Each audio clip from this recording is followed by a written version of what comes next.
In this lesson, we'll go over the Maori lunar calendar, or moon phases. Maori call moon phases the maramataka. Maori follow the maramataka as it is an environmental indicator to do certain activities including traditions for gathering food, fishing, hunting, or planting.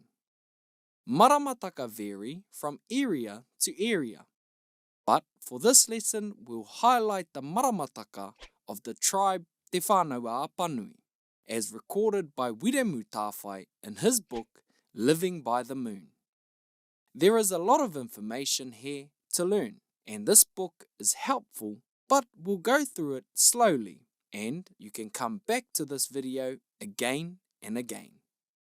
The first thing our ancestors did was work out when the moon was full. Only when this is done could you work out the rest of the calendar. They had a clever way of doing this.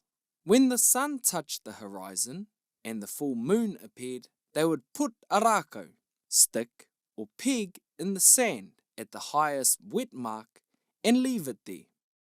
The next evening, they would return and watch their peg, and again the next evening and perhaps a couple more after that. Only when the tide doesn't reach the peg, at this time can they determine the fullest moon and identify rako nui.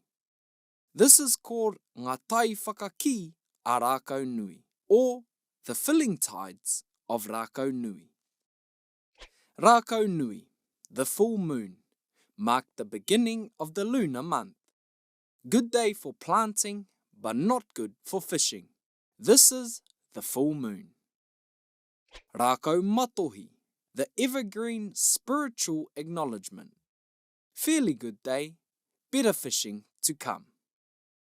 Takiro, multitudes but miniatures. If you are planting, you'll have a prolific crop with lots of kumara, but they'll be small. Oike, unproductive. Nothing positive in what the elders say about this night. Stay at home and rest. The names of the next 3 nights are korekore, and they tell clearly what sort of period this is. Korekore means nothing. Korekore tuatahi stands alone, nothingness, emptiness. Bad day as everything is unattainable. Korekore rawea, nature is closed. Korekore whakapiri, insubstantial. The korekore that closed in on Tangaroa. The korekore period is a bleak period where you should rest for the more productive times ahead. The next 7 nights are the peak of the fertile period, the most productive quarter of the month. Tangaroa āmua, improving with the evening. It is a good time to gather food. Tangaroa āroto, the night of the lunar month when the moon turns inwards into itself. Great time for fishing and planting. Tangaroa whakapau, widespread peak productiveness. One of the best nights of the best period of the lunar month. Tangaroa whāriki kiokio, complete fulfilled productiveness. Another one of the best nights of the best period of the lunar month. O Tāne, blessings from Tāne, God of creation. Excellent day for deep sea fishing and night eeling. O Rongonui, positiveness empowered by Rongo, God of growth. Good day, whitebait descending when the moon is well on the wane. O Mutu, the end of the fertile period of the lunar month. Still a prosperous day. Mutu whenua, land's end, the termination. The worst day of all, so rest up and recharge. The elders used to say, Kua mate te marama, engari ka ea mai anō. The moon has died, but it will rise again. Whiro, be aware whiro, god of evil or darkness, lurks, peering over the horizon. Whiro is sometimes seen as a bad day. The moon is out of sight or only a sliver. The elders advise caution and care at this time. It's also when you start planning for the lunar month, and for some tribes, the beginning of the lunar cycle. The next 4 nights are grouped together.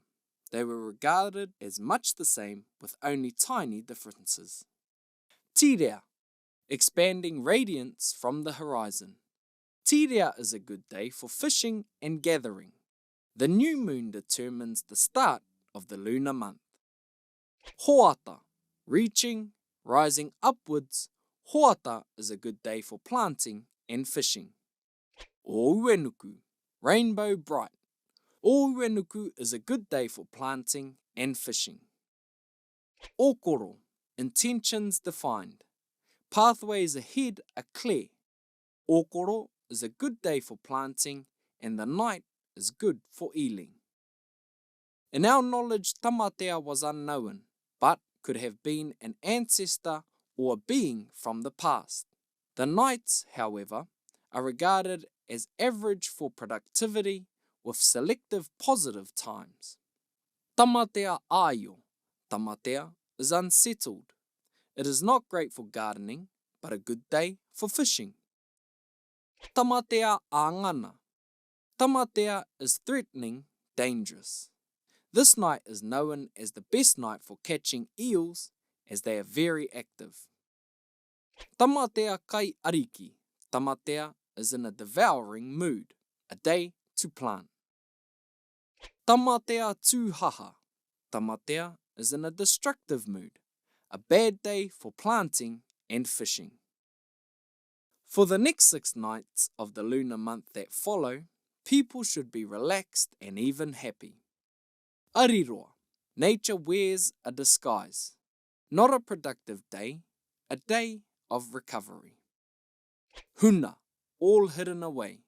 Because things are hidden, it is a bad time for planting or fishing. You are better to wait for days that follow. Mawharu, everything is exposed. Take at will. One of the richest nights on the calendar. After the previous night where everything is hidden, suddenly everything is exposed and plentiful. Ohua, time of pronouncement. It is a nothing day, a good day for quiet and solitude. Atua whakahaihai, the gods are in a fearsome mood. Another non-productive day, a good day to admire nature. Turu, calm and beauty approaches, a good day in every sense. The elders acknowledge the good times in the past lunar cycle. Tomorrow, Rako Nui arrives again, and the lunar cycle starts all over. Be sure to get a copy of Living by the Moon by Wiremu Tāwhai if you want more, as it is written in Maori and English in parallel columns and matching paragraphs, so it is a great tool for learning te reo too. Tēnā karawhiua. Give it a go.